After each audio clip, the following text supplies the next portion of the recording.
तो नेक्स्ट हमारा टॉपिक है कंपैरिजन ऑपरेटर्स। लास्ट वीडियो में हमने कवर किया था arithmetic operators and assignment operators. Comparison operators क्या होते हैं? Comparison operators are used for comparing two values. तो कंपैरिजन ऑपरेटर्स का हम इस्तेमाल करते हैं दो वैल्यूज़ को आपस में कंपेयर करने के लिए। These are specified as true or false respectively since they can take only two values possible।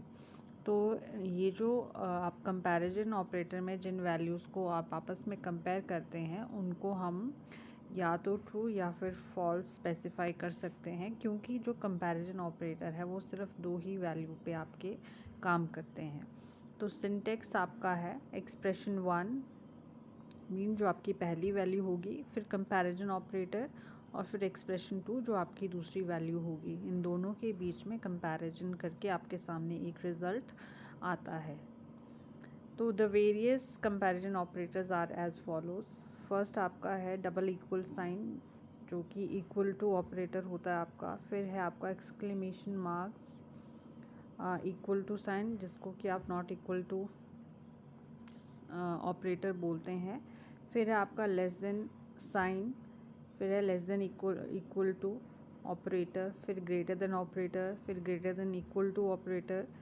3 equal to sign is आप इसको स्ट्रिक्टली इक्वल ऑपरेटर कहते हैं। और फिर एक एक्सक्लेमेशन मार्क्स और एक दो इक्वल टू साइन को आप बोलोगे स्ट्रिक्टली नॉट इक्वल टू। ठीक है, तो इस तरीके से आप दो वैल्यूज़ का आपस में कंपैरिजन कर सकते हैं। Like a is equal to b, मान लो a की वैल्यू 2 है, b की वैल्यू 3 है।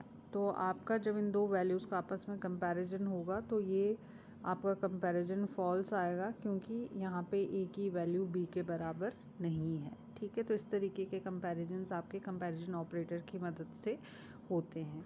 Next is logical operators. Logical operators are referred as boolean operators. इसको हम बूलियन ऑपरेटर भी बोलते हैं। These operator act upon operands that are themself logical expressions.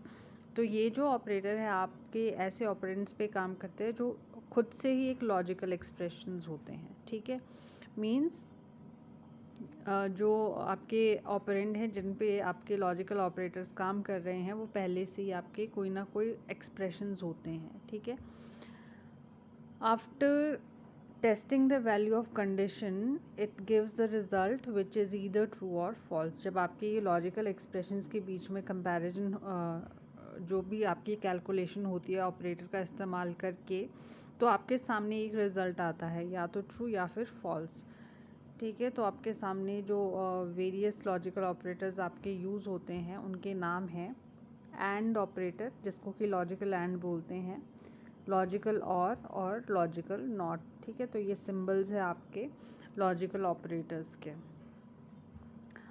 तो ये काम कैसे करते हैं आपके logical operators? The and operator gives the result true if both the conditions have the true value, otherwise gives the result false. अब मान लो आपके पास दो कंडीशंस दी हैं। ठीक है, एक आपके पास है a is greater than b और दूसरी है b is greater than c। ठीक है, मान लो आपके पास a की वैल्यू दी है 3, b की वैल्यू दी है 4 और c की वैल्यू दी है 5। ठीक है, तो ये कंपैरिजन आपके सामने यहाँ पे हो रहा है। कंडीशन 1 आपकी है a is greater than b और कंडीशन 2 है b is greater than c। अब आपने इन कंडीशंस की वैल्यू को जब आप ऑपरेटर लगाओगे इनके बीच में, आपने लगा दिया एंड ऑपरेटर दोनों कंडीशंस के बीच में। ठीक है, अब ये जो आपका ऑपरेटर एंड ऑपरेटर काम करेगा वो कैसे करेगा? देखिएगा कि अगर दोनों कंडीशंस की जो वैल्यू है आपकी ट्रू आती है तभी आपके पास रिज़ल्ट ट्रू आएगा। ठीक है, अगर कोई भी एक कंडीशन आपकी फॉल्स होती है तो आपके पास रिज़ल्ट क्या आता है? फॉल्स आता है। ठीक है, तो फर्स्ट कंपैरिजन हम देखेंगे a is greater than b, तो a b से बड़ा है नहीं, तो हमारी पहली कंडीशन क्या हो जाती है? फॉल्स। और b is greater than c, ये भी हमारी कंडीशन क्या हो जाती है? फॉल्स। तो यहाँ पे दोनों ही कंडीशंस फॉल्स है तो रिजल्ट भी आपके पास क्या आएगा? फॉल्स आएगा। ठीक है, इन केस अगर यहाँ पे 3 की जगह पे 5 है और यहाँ पे 4 है और C की जो वैल्यू है वो 3 होती है, तब आपका जो कंपैरिजन है उसको हम देखते हैं। A is greater than B, आपकी पहली कंडीशन ट्रू आ रही है। B is greater than C, तो सेकेंड कंडीशन आपकी फॉल्स है। तो रिज़ल्ट आपके पास क्या आएगा? फॉल्स आएगा। ये आपकी, ठीक है, फर्स्ट कंडीशन ट्रू है और सेकेंड आपकी फॉल्स है, तो आपके पास रिज़ल्ट क्या आएगा? फॉल्स आएगा। आपका रिज़ल्ट ट्रू कब आएगा? जब ये दोनों कंडीशंस आपकी ट्रू होती हैं। मान लो आपकी वैल्यूज़ जो हैं, ए की वैल्यू 5 है, बी की वैल्यू भी 4 है और सी की वैल्यू आपकी 3 है, ठीक है। तो अब कंपैरिजन करते हैं हम। A is greater than b, ये ट्रू है, मतलब ए की वैल्यू आपके पास 5 है, बी की वैल्यू आपके पास 4 है, तो ये कंडीशन आपकी ट्रू है।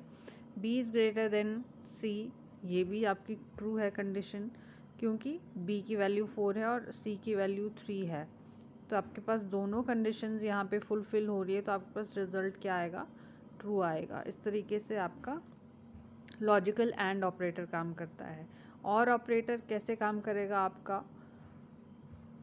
अगर आपने दो कंडीशन के बीच में और ऑपरेटर लगाया है, सेम वैसा ही एग्जांपल अगर हम यहाँ पे लेते हैं और कंडीशन लगा के b is greater than c, ये लगाते हैं, तो इससे क्या होगा? Gives the result true if any one of the condition और both the conditions are true.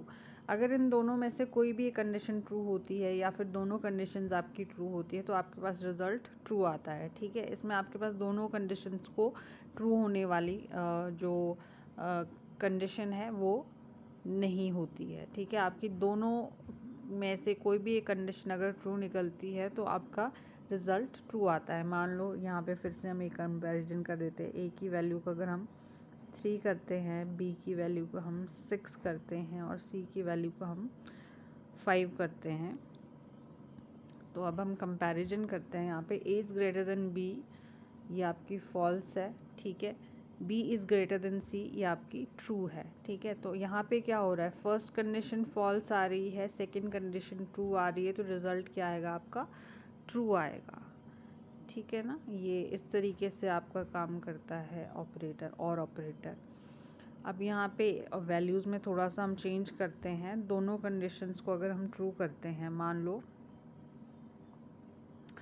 यहाँ पे ए की वैल्यू हम कर देते हैं 7, ठीक है।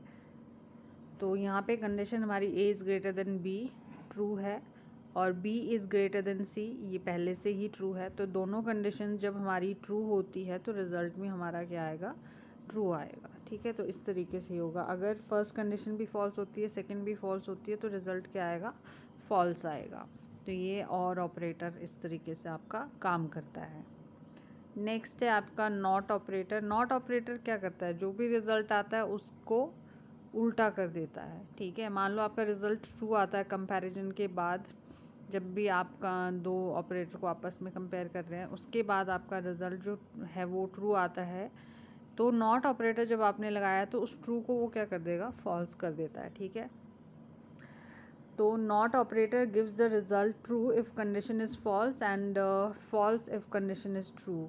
इट निगेट्स द रिजल्ट, ठीक है, उल्टा कर देता है रिजल्ट को। मान लो आपके पास कंडीशन अगर ट्रू आती है, a is greater than b, a is equal to 6 और b इज़ इक्वल टू 5, तो a b से बड़ा है यहाँ पे, ठीक है। तो आपके पास कंडीशन क्या आ रही है? ट्रू आ रही है, ठीक है। तो आपके पास रिजल्ट आ जाएगा फॉल्स। इसी तरीके से अगर ये आपकी कंडीशन फॉल्स होती तो आपके पास रिजल्ट आता ट्रू। तो ये था आपका लॉजिकल ऑपरेटर्स। अब है कंडीशनल एक्सप्रेशन और फिर इसी को हम बोलते हैं टर्नरी ऑपरेटर, ठीक है। या तो इसको हम बोलेंगे कंडीशनल एक्सप्रेशन या कंडीशनल ऑपरेटर या फिर टर्नरी ऑपरेटर। तो conditional operator is the only ternary operator available in JavaScript. Ternary का यहाँ पे मतलब है यहाँ पे 3 ऑपरेंड्स आपके होते हैं, इसीलिए इसको हम टर्नरी ऑपरेटर कहते हैं। तो ये जावास्क्रिप्ट में एक ही ऑपरेटर है जो 3 ऑपरेंड्स पे काम करता है, ठीक है, which operates on 3 operands. The condition operator, ये आपका कंडीशनल ऑपरेटर है जिसको कि हम क्वेश्चन मार्क्स से डेजिग्नेट करते हैं, is use to carry out conditional operations. तो इसका इस्तेमाल कंडीशनल ऑपरेशन को परफॉर्म करने के लिए किया जाता है। It can be used in place of if else statement. Statements हम आगे करेंगे क्या होती है, पर यहाँ पे आप इसको ध्यान में रखिए कि जो इफ़ एल्स स्टेटमेंट होती है उसकी जगह पे आप कंडीशनल ऑपरेटर का इस्तेमाल कर सकते हैं। द सिंटेक्स इज, तो सिंटेक्स आपका इस तरीके का है, 3 ऑपरेंड्स है, एक्सप्रेशन 1, एक्सप्रेशन 2, फिर कॉलन लगा के एक्सप्रेशन 3। ठीक है, ये आपका कंडीशनल ऑपरेटर यहाँ पे लग गया। अभी जो सिंटेक्स है ये आपको क्या इसमें जो भी हमने कीवर्ड्स यूज़ किए हैं, जैसे कि एक्सप्रेशन 1, ये क्वेश्चन मार्क, और ये एक्सप्रेशन 2, फिर ये सेमीकोलन का मार्क, फिर ये एक्सप्रेशन 3, इसका क्या मतलब है यहाँ पे आगे एक्सप्लेन किया गया है। Expression 1 is evaluated first. सबसे पहले क्या होगा, ये जो आपकी वैल्यू होगी यहाँ पे, इसको हम इवेल्युएट करेंगे। If it is true, that is value is non-zero, then expression 2 is evaluated and becomes value of conditional expression. अब अगर ये वैल्यू आपके पास ट्रू आती है, ठीक है, तो उसके बाद आपकी जो ये सेकेंड एक्सप्रेशन की वैल्यू है वो कैलकुलेट की जाती है, या फिर उसको हम इवेलुएट करते हैं, और ये जो दूसरी वैल्यू है ये आपके कंडीशनल एक्सप्रेशन की वैल्यू बन जाती है फिर। ठीक है, However, if it is false, अगर आपकी ये false होती है वैल्यू, तो या फिर इस फॉल्स का मतलब अगर आपकी जो वैल्यू है वो ज़ीरो होती है, या फिर जो आपकी कंडीशन है वो मैच नहीं कर रही है, तो उसके बाद एक्सप्रेशन 3 को इवेलुएट किया जाता है और वो आपकी कंडीशनल एक्सप्रेशन की फिर वैल्यू बन जाती है। तो ये आपके 3 ऑपरेंड्स पे इस तरीके से कंडीशनल ऑपरेटर काम करता है। अब यहाँ पे एग्जांपल हमने लिया है, तो फर्स्ट हमारे पास ये है expression 1, A is greater than B, फिर कंडीशनल ऑपरेटर लगाया, फिर ये सेकंड एक्सप्रेशन है और ये थर्ड एक्सप्रेशन है आपका B। तो हमारे पास यहाँ पे हमने फिर इसको नेक्स्ट एक और हमारे पास है, x equals to y is greater than 12, ये फर्स्ट, फिर ये आपका कंडीशनल ऑपरेटर, ये सेकंड वैल्यू और ये थर्ड वैल्यू। तो ये क्या होगा इन फर्स्ट एग्जांपल, ये जो पहला एग्जांपल है इसमें क्या हो रहा है, if a is greater than b is true, अगर आपकी ये a is greater than b जो वैल्यू है ये ट्रू आती है, तो a becomes value of expression, and if it is false then b becomes the value of conditional expression. तो अगर ये ट्रू आती है तो आपकी जो सेकेंड एक्सप्रेशन की वैल्यू है वो आप एक्सप्रेशन को असाइन करोगे। अगर ये आपकी फॉल्स आती है तो जो b में वैल्यू है वो आपकी एक्सप्रेशन की वैल्यू बन जाती है। नेक्स्ट जो हमारा एग्जाम्पल है, similarly in second example, if y is greater then 12 is true, अगर ये आपकी कंडीशन, ठीक है, कोई प्रोग्राम आपके पास दिया है और सर्टेन कंडीशन दी है आपके पास, तो अगर ये कंडीशन आपकी ट्रू निकलती है तो x को हम कौन सी वैल्यू असाइन कर देंगे, 2। ठीक है, value 2 is assign to x। अगर ये फॉल्स आती है आपके पास कंडीशन, तो हम वैल्यू x को कौन सी असाइन करेंगे, 400। तो इस तरीके से ये जो आपका कंडीशनल ऑपरेटर है वो तीनों वैल्यूज़ पे आपका काम करता है। तो ये था आपका कंडीशनल ऑपरेटर। तो इफ़ एल्स स्टेटमेंट भी आपकी इसी तरीके से काम करती है, अगर एक कंडीशन आपकी ट्रू नहीं होती है तो दूसरी स्टेटमेंट आपकी एग्जीक्यूट होती है। तो वैसे ही आपका कंडीशनल ऑपरेटर भी काम करता है।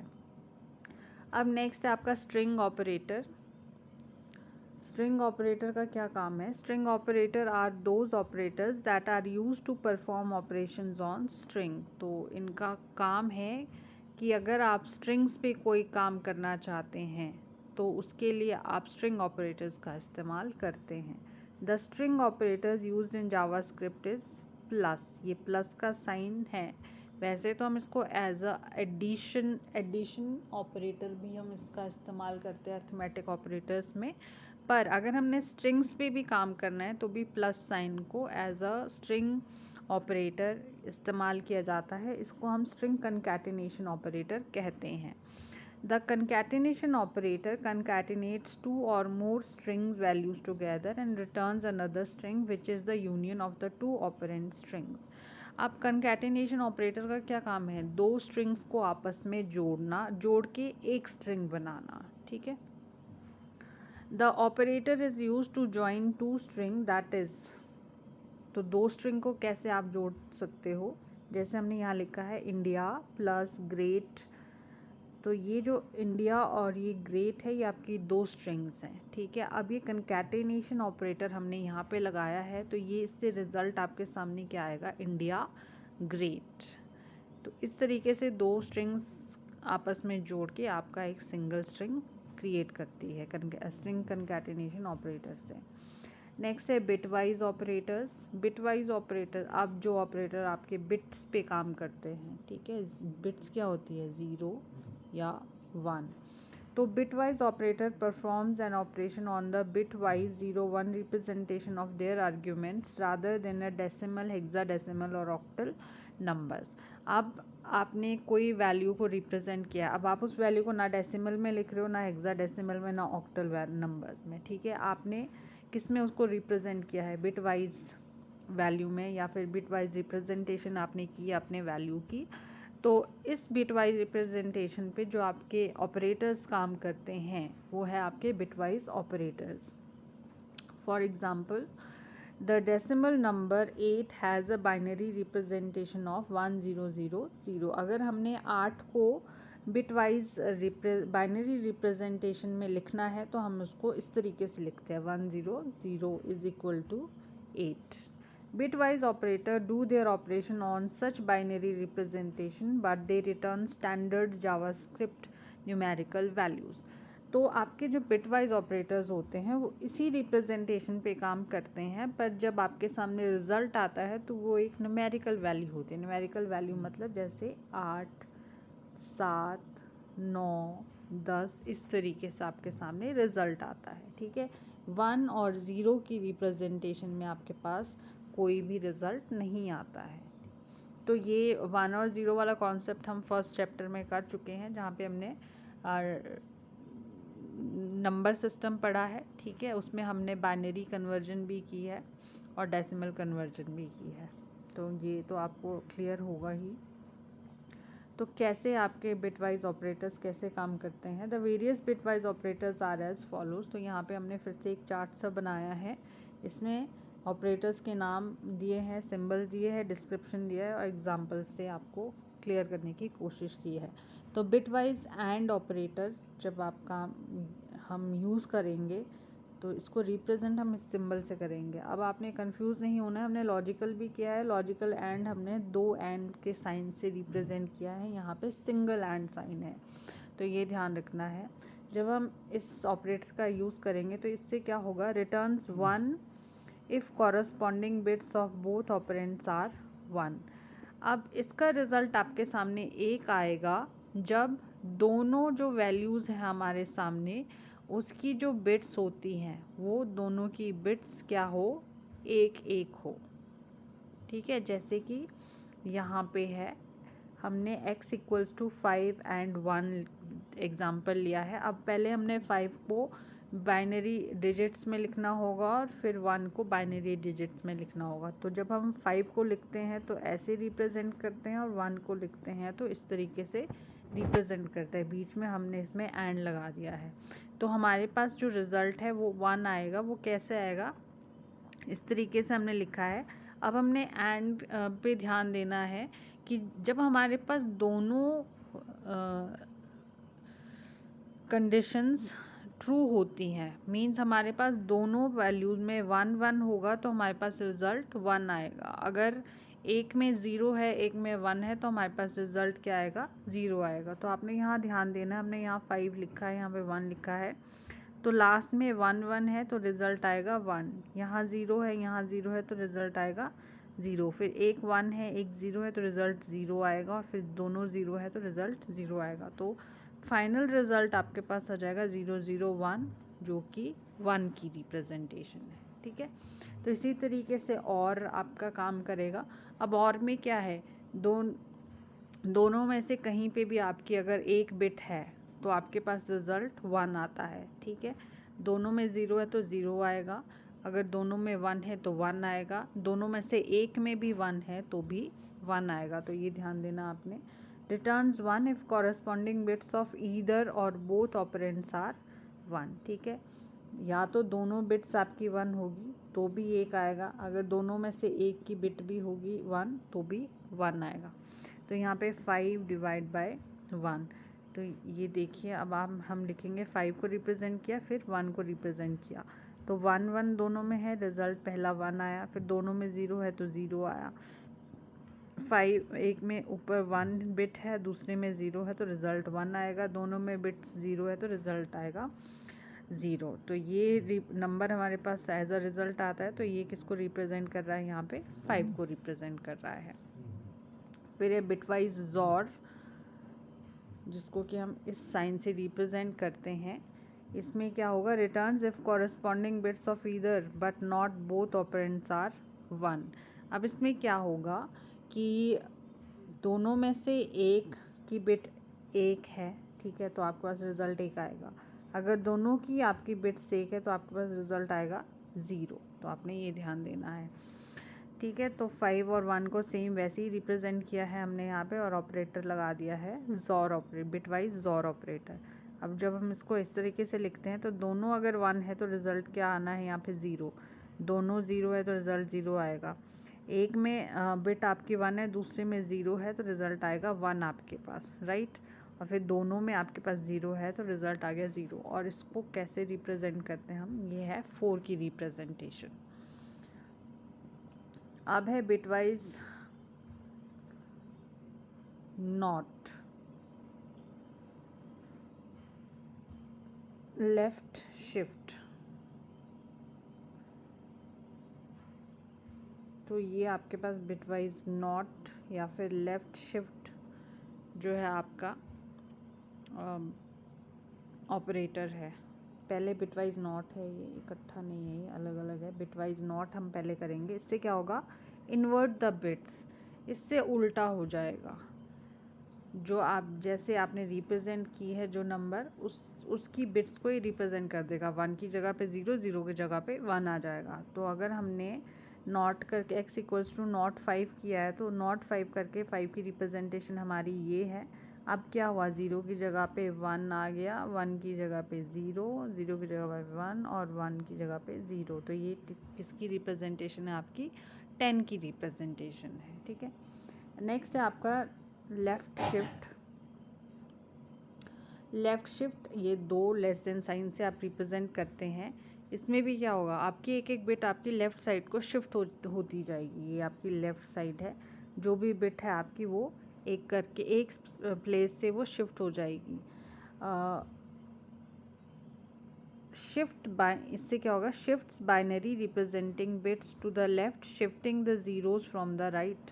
अब क्या होगा, जैसे जिधर से शिफ्ट होगा जिस साइड को, वहाँ पे एक ज़ीरो आपकी ऐड हो जाएगी। अब मान लो आपने ये 5 को रिप्रेजेंट एक प्लेस से आपने शिफ्ट करना है, यहाँ पे तो 1 हमने लिखा है क्योंकि हम 1 प्लेस से शिफ्ट करना चाहते हैं। तो 5 को अगर आप 0 1 0 1 लिखते हैं, तो जैसे आप इसको यहाँ को शिफ्ट करेंगे तो ये आपका 1 इधर आ जाएगा और इस 1 की जगह पे क्या आ जाएगा, 0, और 0 आपका 1 की जगह पे चल जाएगा और 1 आपका 0 की जगह पे चल जाएगा। तो आपकी ये रिप्रेजेंटेशन हो जाएगी इस तरीके से, और आपके पास रिजल्ट आएगा 10। फिर है राइट शिफ्ट, तो राइट अभी लेफ़्ट साइड को हुआ था, अब ये राइट साइड को होगा। तो इसमें भी क्या होगा, ये 1 नंबर हमने राइट को शिफ्ट किया है, तो इससे क्या होगा, ये अभी आपका नंबर है 1 0 1, ठीक है।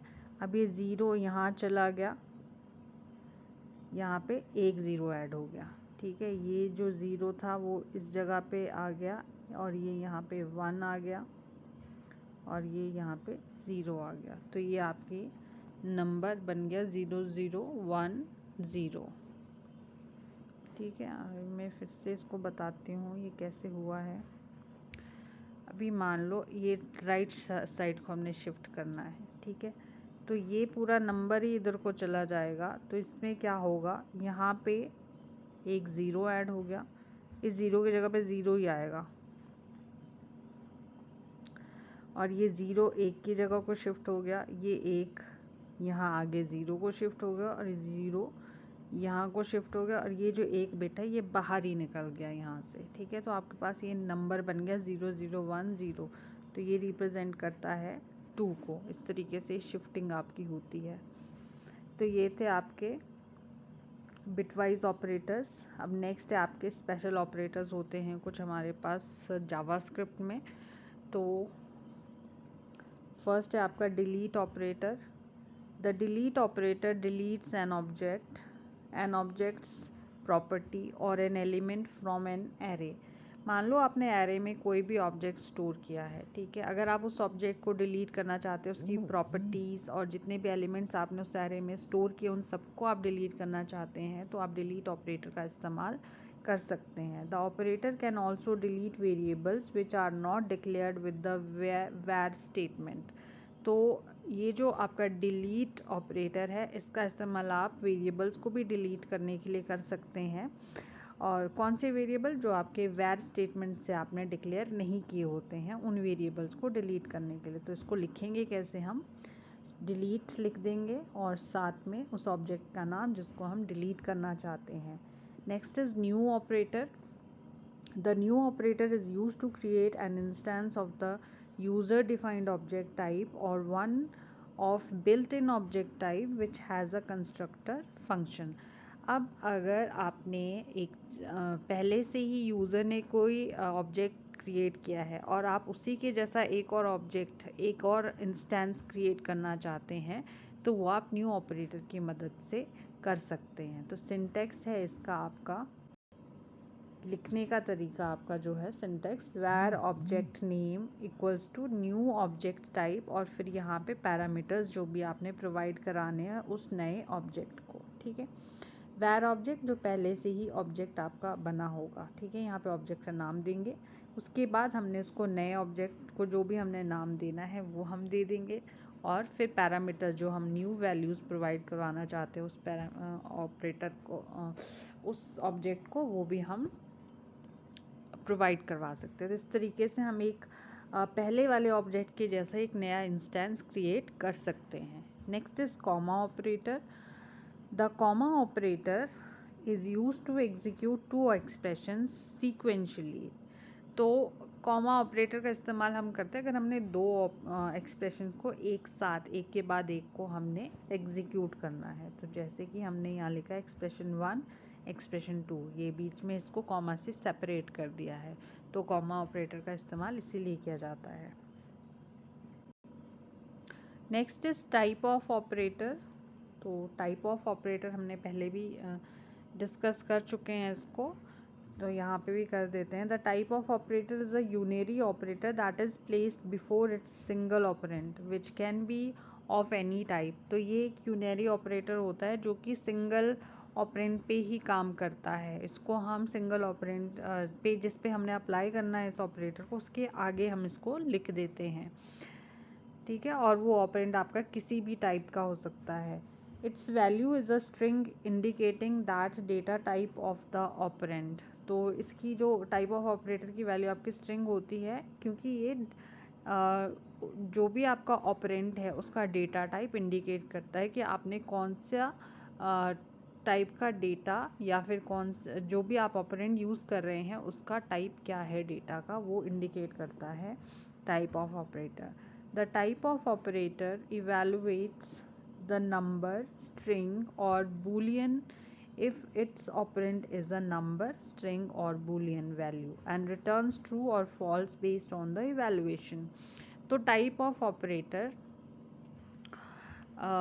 जो है वो कैसी वैल्यूज़ को इवेलुएट करता है, नंबर वैल्यू हो सकती है, स्ट्रिंग वैल्यू हो सकती है, बूलियन वैल्यू हो सकती है। ठीक है, और जो आपके पास रिज़ल्ट आता है वो या तो ट्रू आता है या फॉल्स आता है, वो आपके इवैल्यूएशन पे बेस्ड होता है, जो भी आपने वैल्यू आपस में इवैल्यूएट की होगी या फिर जिस भी तरह की वैल्यू पे आपने टाइप ऑफ ऑपरेटर का इस्तेमाल किया होगा। तो इसी के साथ में हमारे सारे टाइप्स ऑफ ऑपरेटर्स का कंप्लीट होते हैं। जितने भी तरीके के जावास्क्रिप्ट में हमारे ऑपरेटर्स इस्तेमाल करते हैं हम अपने डिफरेंट वैल्यूज़ जो भी हमने प्रोग्राम्स में यूज़ करनी है। तो कहीं पे भी डाउट है तो आप पूछ सकते हैं।